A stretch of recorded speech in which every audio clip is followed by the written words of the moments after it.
میں خوف سے دھڑکتے دل کے ساتھ گھر میں داخل ہوا اور تیزی سے اپنے کمرے کی طرف چل پڑا۔ اپنا سامان سمیٹ ہی رہا تھا کہ دروازے پر دستک ہوئی تو میں مزید خوفزدہ ہو سیڑھی والی کھڑکی سے دیکھا تو سامنے وہ لڑکی کھڑی تھی۔ تم یہاں کیسے؟ میں اپنا پسینہ صاف کر کے بولنے لگا، یار میں بھی تمہارے ساتھ چلوں گی۔ میں اس لڑکی کی بات سن کر جلدی جلدی سامان سمیٹنے لگا کہ تبھی میرے دماغ میں اچانک سے دھماکہ ہوا، یار تمہیں کیسے پتا کہ میں جا رہا ہوں؟ میں پاس کھڑی اس لڑکی سے پوچھنے لگا۔ لڑکی مجھ سے کہنے لگی، میں اس سے بھی کہنے لگا کہ تم کہیں نہیں جاؤ گی، تم اس طرح اپنے قبیلے کی نافرمانی نہیں کرو گی۔ تبھی اچانک اس کی سہیلی بولی، یار اس نے مجھے آپ کو حقیقت بتانے سے منع کیا تھا، مگر میرے خیال سے آپ کو حقیقت سے واقف کر دینا چاہیے۔ اس لڑکی کے باوجود اس کی سہیلی بتانے لگی، ہمارا تعلق جنات کے قبیلے سے ہے اور باہر صحن میں لگے درخت پر ہم بہت عرصے سے اپنے آباء و اجداد کے ساتھ رہ رہے ہیں۔ جو بلیاں آپ کو دکھائی دیتی ہیں وہ دراصل ہم ہی ہیں۔ پہلے دن جب آپ نے اس گھر میں قدم رکھا تھا تو پہلی ہی نظر میں یہ آپ کی دیوانی ہو گئی تھی۔ میں نے تو اس کو بہت روکا کہ اگر وہ آپ کے ساتھ جائے گی تو ہمارے قبیلے کے بڑے اس کو مار ہی دیں گے اور ساتھ میں آپ کی جان کو بھی خطرہ ہے۔ سعیدہ آنٹی جب یہاں بھی آ کر رہتی تھی تو انہیں ہماری موجودگی کا پتہ چل چکا تھا۔ ان کی کوئی اولاد نہیں تھی، اس لیے ہم ان کی بیٹیوں کی طرح، لیکن وہ دونوں بھی اب مر چکے ہیں۔ یہ خالی ویران کھنڈر ہے، ادھر کوئی زندہ انسان نہیں۔ اس رات جو آپ نے شادی دیکھی تھی وہ ہمارے ہی قبیلے کی ایک لڑکی کی شادی تھی۔ حارث کو لگ رہا تھا کہ کسی بھی وقت میرے دل کی دھڑکن بند ہو جائے گی، میرا سارا وجود پسینے میں بھیگا ہوا تھا۔ وہ لڑکی بولی کہ تم کہیں نہیں جاؤ گے بیٹا، تم ہمارے بیٹے کی طرح ہو۔ شعیب انکل سیڑھی چڑھ کر اوپر آئے اور میرے کمرے میں آ گئے۔ میں نے خوف زدہ ہو کر دروازہ بند کر دیا۔ یا اللہ پاک میری مدد کر، میں کہاں جنات میں پھنس گیا ہوں۔ میں پھٹ پھٹ کر رونے لگا اور اللہ تعالیٰ سے مدد مانگنے لگا، کلمہ پڑھنے لگا، آیت الکرسی پڑھنے لگا۔ پوری رات وہ وقفے وقفے سے دروازے پر دستک دیتے رہے اور سعیدہ انتی کی سکتی ہوئی آواز کے، اس کو مت جانے دو، میں اسے کسی بھی صورت میں جانے نہیں دوں گی، میرا کوئی بیٹا نہیں ہے، اب یہ میرا بیٹا ہے۔ ان کی آواز میرے کانوں میں گونج رہی تھی اور ساتھ میں زنانہ بین کرتی ہوئی آواز جو اس لڑکی کی تھی کہ تم نے مجھ سے وعدہ کیا تھا کہ تم مجھ سے شادی کرو گے، تم ایسا کیسے کر سکتی ہو، تم اس طرح کیسے جا سکتے ہو، میں تمہیں اس طرح ہرگز جانے نہیں دوں گی۔ میں دونوں ہاتھوں سے کانوں کو جکڑے دروازے پر پیش لگائے رہا اور کلمہ پڑھتا رہا۔ فجر کے وقت آوازوں کا سلسلہ ختم ہوا اور میں نے دروازہ کھول کر نیچے جھانکا، جہاں بالکل خاموشی تھی۔ میں بیگ اٹھائے اندھا دھند سیڑھیاں اتر دروازہ کھول کر باہر کی جانب بھاگا اور میں بری طرح پوری جان سے بس بھاگتے ہی جا رہا تھا۔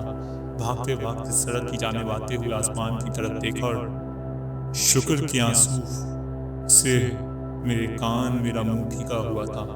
مجھے یقین نہیں آ رہا تھا کہ میں زندہ بچ گیا اور اس سوچ کر میرے رونگٹے کھڑے ہو رہے تھے کہ میں 6 ماہ جنات کے ساتھ رہا۔ آج اس بات کو 10 سال گزر چکے ہیں اور آج شادی کے 3 سال بعد میں اپنی ماں اور بیوی بچوں کے ساتھ شہر میں رہتا ہوں۔ آج کسی کام سے جب اپنی بیوی کے ساتھ اسی سنسان علاقے سے گزرتا ہوں تو اتفاق سے اسی گھر کے پاس سے گزرنا پڑتا ہے۔ گھر کے پاس سے گزرتے ہوئے میرے پورے جسم میں ایک سردی کی لہر دوڑ جاتی ہے۔ آج بھی وہ گھر ویسے ہی ویران پڑا اور میری نگاہ بے اختیار اس کمرے کی کھڑکی کی جانب ٹکتی رہتی ہے جہاں 6 ماہ قیام کیا تھا، مگر وہاں کے منظر نے مجھے دہشت سے خوفزدہ کر دیا اور لڑکی کھڑکی میں کھڑی مسکراتے ہوئے ہاتھ ہلائی دیکھتی ہے۔ میں خوفزدہ ہو کر اپنی نگاہ نیچے کر لیتا ہوں اور کلمہ پڑھتے ہوئے گاڑی کی رفتار تیز کر دیتا ہوں اور اس علاقے سے باہر نکل جاتا ہوں۔ دوستو اس کہانی میں بالکل حقیقت ہے اور یہ کہانی بالکل سچی ہے۔ دیکھیں آج ہمیں ایک نئی حقیقت سننے کو ملی اور ایک نئے زاویے سے جنات کی حقیقت سامنے آئی کہ یہ مخلوق محبت کرنا بھی جانتی ہے، جنہوں نے 6 مہینے تک حارث کو کسی قسم کا نقصان نہیں پہنچایا اور اسے کسی قسم کی کوئی تکلیف نہیں دی۔ دوستوں یہ سب اللہ پاک کا کرم بھی ہوتا ہے، انسان کی قسمت بھی ہوتی ہے اور حسن سلوک بھی۔ اگر ہم محبت سے پیش آئیں تو شاید ممکن ہے کہ وہ مخلوق ہمیں کوئی تکلیف کوئی نقصان نہ پہنچائے، جس طرح انہوں نے اسے اپنا بیٹا بنایا، ایک لڑکی نے اسے اپنی محبت بنایا۔ اسی طرح سے شاید یہ مخلوق اس طرح کے بھی جنات کا شمار رکھتی ہے جو کسی کو تکلیف پہنچانا نہیں چاہتے اور صرف محبت پھیلانا چاہتے ہیں، اور پھر بھی جو بھی ہو ہمیں احتیاط برتنی چاہیے اور اپنے آپ کا خیال رکھنا چاہیے. کل میں آیت الکرسی کا ورد جاری رکھنا چاہیے. اگر آپ کو یہ کہانی پسند آئی تو کمنٹ میں ضرور بتائیں، اور اگر آپ کے پاس اس طرح کے کوئی بھی واقعات ہو تو ہمارے ساتھ ضرور شیئر کریں. اپنا خیال رکھیں. اللہ حافظ.